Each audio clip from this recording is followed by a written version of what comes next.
You already know this. Marriage after 50 doesn't feel the same. But have you ever asked yourself why so many men like you quietly step away from it? In the last video, I showed you why peace often feels better than passion once you've lived through heartbreak. Tonight, let's take that thought further. Let's uncover the quiet truth about marriage after 50 and why it no longer makes sense for men who have already paid the price once. Picture this. It's a Sunday evening. The house is silent. You sit in the same chair that has carried you through storms. Across the street, a couple argues about groceries. Her voice is sharper than the traffic. His face is older than his years. And you just sip your coffee, not because you don't believe in love, not because you hate women, but because you've seen too much. You know marriage isn't just about love, it's about risk. And after 50, the risks are greater than ever. You've seen how quickly forever can become I need space. You've watched friends lose homes, pensions, even themselves in courtrooms colder than their bedrooms. And you've learned that peace once won is harder to replace than passion ever was. So when someone asks why you never remarried, you don't answer with anger. You don't answer with bitterness.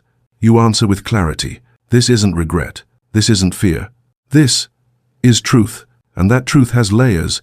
In this video, I'm going to walk you through 10 reasons why marriage after 50 no longer makes sense for men like you. Some will echo what you've quietly felt but never said. Some will surprise you. But all of them will explain why choosing solitude is not a failure. It's a form of freedom. So let's begin with the first reason. Reason 1, you already paid the price once.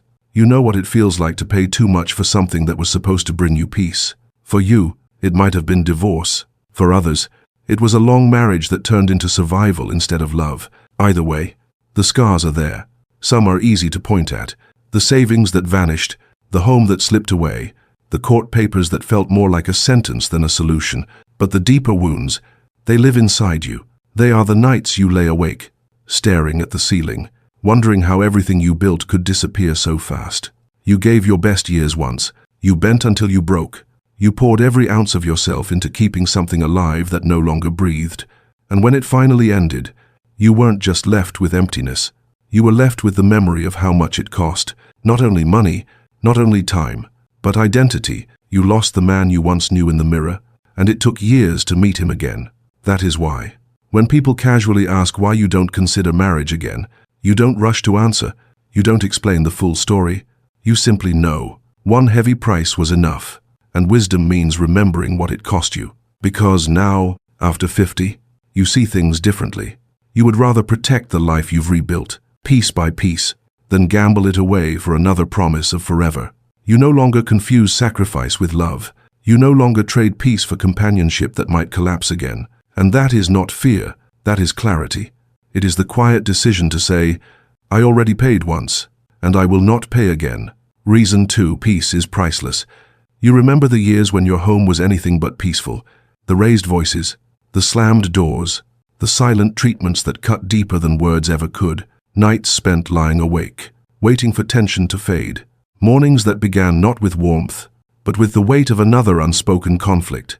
And then came the legal battles, the paperwork, the endless back and forth that left you drained, not only of money, but of spirit. Those seasons carved something into you. They taught you just how fragile calm really is, and how rare it can be.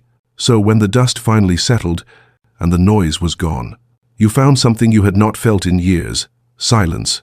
At first it felt strange, empty, almost like punishment, but slowly, day by day, that silence began to heal you. It gave you space to breathe again, to wake up without the knot in your stomach, to drink your coffee without the shadow of an argument waiting around the corner. Now, peace is not just a preference, it is sacred. It is the one thing you refuse to trade, no matter how beautiful the promise may sound, because you know what it cost to win back this calm. You know how long it took to rebuild mornings that are free from tension. This is why marriage no longer feels like comfort.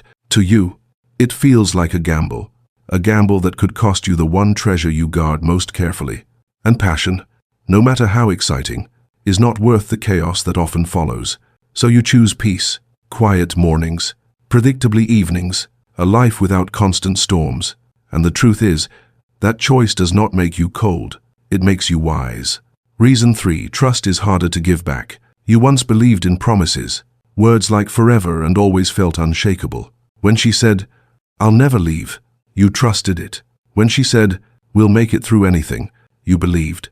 Back then, those words sounded like a shelter you could rest inside. But then reality came. Forever ended sooner than expected, never turned into not anymore. And those words that once felt like anchors started to feel like empty echoes. When trust is broken, it never comes back the same way. You can forgive, you can move forward, but the part of you that once gave it freely without hesitation is gone. What remains is cautious, measured, watchful. Now you no longer listen to words, you study actions. You don't ask, "What did she say?" You ask, "How does she show it?" Because you know talk is easy, promises are cheap. Consistency, that's the only thing you trust. And here is the challenge. Marriage demands deep trust. It asks you to open your home, your resources, your heart, and your future. It asks you to believe that this time will be different. But after 50, when you have already lived through betrayal, silence, or disappointment, that kind of trust is not given lightly, so you guard it carefully, not out of bitterness, but out of wisdom. Because you know the cost of handing it over to the wrong person. You know how hard it is to rebuild yourself once it's broken again, and that is why trust for you is no longer something that flows easily. It is something earned slowly, something proven over time, something few people qualify for. Which is why, in your life now, chemistry is not enough, charm is not enough, only character matters. Reason 4, compatibility matters more than chemistry. There was a time when spark was enough, a smile across the table, a laugh that carried through the night, a touch that felt electric, and you thought that meant forever. Chemistry was powerful then. It made you believe the hard parts could be smoothed over. It made you think passion would hold everything together. But you've lived long enough to see what really happens. Passion fades, attraction shifts. The fire that once burned hot eventually cools. And when it does, what remains is not the memory of sparks, it's the reality of values. You've learned the hard way that charm doesn't pay the bills. Chemistry doesn't decide how money is handled, how children are raised, or how time is spent. Compatibility does. Now you look for something different. You ask yourself, does she respect your rhythm or fight it? Does she share your vision for peace or disturb it? Does her lifestyle align with yours, or will it pull you back into chaos you've already escaped? Because you're no longer impressed by quick smiles or clever words if they don't match the life you've built. You don't need someone who lights up the room. You need someone who doesn't burn down the home you've worked to protect. This is why marriage feels risky. Chemistry alone no longer convinces you. You've seen too many men blinded by passion, only to wake up years later realizing they built a life with someone who never truly shared their values. For you, the truth is simple. Attraction may open the door, but compatibility keeps it steady. Passion might start the fire, but principles keep the flame alive. And after 50, you would rather stay single than compromise on what you know will last. Reason 5, you don't want to perform anymore. For years, marriage felt like a stage, and you were always playing a part. The provider who never showed weakness, the entertainer who kept the mood light, even when you were tired, the fixer who was expected to solve problems that were never yours to begin with. You wore the mask so well that sometimes even you forgot it was there, smiling when you were hurting, agreeing when you wanted to refuse, carrying the weight quietly because you thought that was what love demanded. But over time, the performance wore you down. You realized you weren't being loved for who you were, only for the role you played. And once the mask slipped, once you stopped performing, the applause stopped too. That was the moment you understood something life-changing. You were never meant to live as someone's project. You were never meant to be the savior of another person's storms. You were meant to live as yourself, raw, imperfect, but real. After 50, the truth becomes impossible to ignore. Pretending is exhausting. Acting strong when you are tired is unbearable. And giving your life away to people who only love the version of you that entertains or provides. That is not love. That is performance. So now you choose differently. You choose authenticity over applause, silence over fake laughter, presence over pretending. If someone can't accept you as you are, you no longer argue, and you no longer beg. You simply walk away. Because at this stage, you don't need another stage. You don't need another script.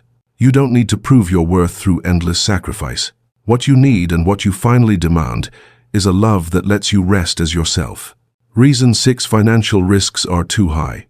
You've already seen what money can do when love falls apart. Divorce settlements that cut into your savings, alimony that stretches for years, arguments over property, retirement accounts, even over who gets the smallest things you worked hard to build. And if you lived through it once, you know the truth. Money isn't everything, but losing it once is enough to shape every choice you make after. Marriage after 50 carries a different kind of weight. It's not just about sharing a home, it's about sharing everything you've built across decades: the house you finally paid off, the business you sacrificed for, the retirement fund you protected. Suddenly, it's not just your future at stake, but the future you hope to pass on to your children and grandchildren. You're not selfish for thinking about that. You're not cold for protecting it. You're simply wise enough to see what another trip through the courtroom could cost you. And you'd rather leave a legacy than risk another battle where lawyers know your story better than your own family does. Because here is what experience teaches. Love can be fragile, but legal agreements are not. Once you sign, your world can shift overnight. And you know too well how quickly a promise can dissolve into paperwork. That is why financial risk feels heavier now than it ever did before. You don't measure it only in dollars, you measure it in years of sacrifice, in memories, in the legacy you refuse to gamble away. So you guard it, quietly, carefully, not because you worship money, but because you've already learned what it feels like to lose it all. And that pain was enough. Reason 7: you're comfortable in solitude. There was a time when silence felt unbearable, an empty chair at the table, a quiet house at night, mornings without anyone to say good morning. Back then, solitude looked like loneliness. It felt like something was missing, like you had failed at the one thing the world told you mattered most. But slowly, solitude changed its meaning. What once felt empty began to feel sacred. The silence that used to sting started to heal. And now, being alone is not a punishment. It is a sanctuary. You've built routines that belong only to you. The coffee you brew exactly the way you like it. The walks you take without explaining why. The books stacked on the table, waiting for quiet evenings. The music you play without compromise. No one asking you to turn it down or change the station. These are small things, yes, but they have become the fabric of your peace. They remind you that freedom is not found in someone else's presence, but in your own choices. And so, when you think about marriage again, it doesn't feel like completion. It feels like disruption. Because marriage would mean adjusting, explaining, compromising all over again. It would mean folding someone else into the rhythm you fought so hard to create. You're not against companionship. You're not closed off to connection, but solitude has given you something rare, a life where your peace is not negotiable, and you've discovered that being comfortable with yourself is not weakness, it's strength. So now, when others see you alone and whisper about loneliness, you don't defend yourself. You don't argue. You simply smile. Because you know the truth. Solitude is no longer emptiness. It is home. Reason 8. You're tired of starting over. There was a time when starting over felt exciting. A new face, a fresh story, and the possibility of building something different. But after decades of giving, losing, and rebuilding, the thought of beginning again no longer feels like hope. It feels like exhaustion. Dating means telling your life story again and again: who you are, where you've been, what went wrong in the past. It means answering the same questions with rehearsed patience, while silently wondering if they even care about the truth behind your words. Starting over means adjusting your habits, explaining why you like mornings quiet, why you don't rush into crowded parties, why you guard your time the way you do.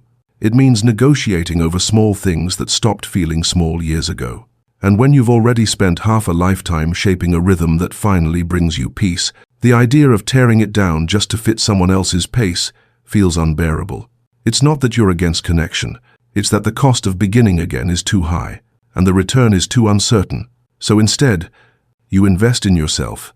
You pour energy into the things that last: your health, your growth, to your passions, your peace. You'd rather plant seeds in the soil you already tend than scatter them in ground that may never sustain them. People may not understand that choice. They may see it as giving up, but you know better. After all you've endured, you don't confuse quitting with conserving. You're not walking away from life. You're walking toward yourself. And that leads to another truth you've come to see clearly with age. Time itself has become too precious to waste. Reason 9. You know time is precious. There comes a point when you stop pretending time is endless. After 50, every year feels sharper, every season shorter, every moment more valuable. You no longer measure life in decades, but in days that you don't want to waste. In your younger years, you could survive the drama, the conflicts, the cycles of tension and reconciliation. You had the energy to fight, to fix, to start over again. But now, those same arguments feel like theft-stealing hours you could have spent in peace, in purpose, in presence. Emotional instability is no longer something you tolerate for the sake of love. You've learned that chaos disguised as passion is still chaos, and losing years to turbulence is far too costly when time itself has become your most sacred currency. So you choose differently. You choose sunsets over shouting matches. You choose books that fill your mind instead of conversations that drain your soul. You choose travel, not as escape, but as exploration. You choose afternoons with your grandchildren, laughter around a table, the kind of love that doesn't require sacrifice to feel real. For you, the question is no longer, can I make this work? The question is this worth the time I have left? And most of the time, the answer is no. Not because you are afraid of connection, but because you respect the clock too much to gamble it away on another exhausting marriage. And that clarity brings you to the final truth. Because after everything, after loss, after solitude, after rediscovering yourself, you realize one thing above all. If love does come again, it must come through peace, or not at all. Reason 10. If love comes, it must come through peace. You are not against love. You never were. In fact, a part of you still believes in its beauty, the closeness, the laughter, the quiet comfort of knowing someone is by your side. But after everything you have lived through, love now carries a new condition. It must come through peace. Once, you would have accepted passion even if it brought chaos. You would have embraced intensity, even when it drained you. You would have stayed, convincing yourself that turmoil was part of the price of connection. But not anymore. Now, love must feel safe. It must feel calm. It must align with the man you are today, steady, self-aware, unwilling to sacrifice the life you fought so hard to rebuild. If it brings confusion, instability, or demands that you abandon yourself, then it is not love, at least, not the kind you will ever welcome again. Marriage, at this stage, is optional. Peace is not. You can live without vows, without a partner, without the picture-perfect idea of romance the world keeps selling. What you cannot live without is your quiet mornings, your steady nights, your clarity. Because peace has become more than a choice, it has become your foundation. So if love arrives, it must enter softly. It must walk with you, not push against you. It must honor the man you are, not demand the man you used to be. And if it does not, you will let it pass. Not with anger, not with regret, but with certainty. Because after 50, you finally know. Solitude may not be for everyone, but for you, peace is the truest form of love.